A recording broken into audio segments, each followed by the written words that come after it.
Da hinten meinst du den Grau? Ja, mit der Cap da. Das ist halt in grün, oder? Das ist das.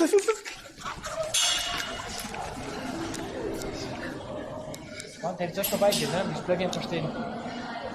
Komm, zieh ein bisschen, komm ein bisschen nach links. Mach die Kamera.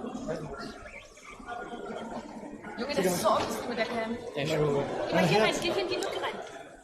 Damit die Cam da drin ist. Oh mein Gott. Ja.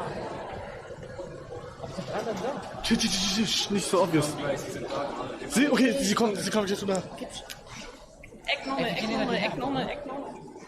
Jetzt sind sie um die Ecke, also nur noch das kleine gerade Stück. Okay, leise.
Wir machen das hier. Ja, du bist hinterher. Egal.